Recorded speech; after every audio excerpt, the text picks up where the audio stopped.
Okay. Allah meletakkan pelbagai rahsia pada penciptaan ruas jari.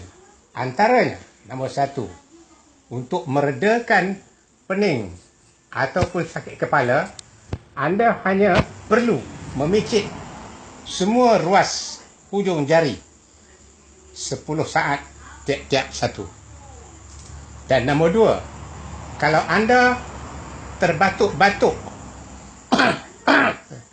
dan rasa gatal, anda hanya perlu memicit jari hantu begini, picit sampai betul-betul hilang rasa sakit batuk dan jari hantu belah kanan, kiri kanan.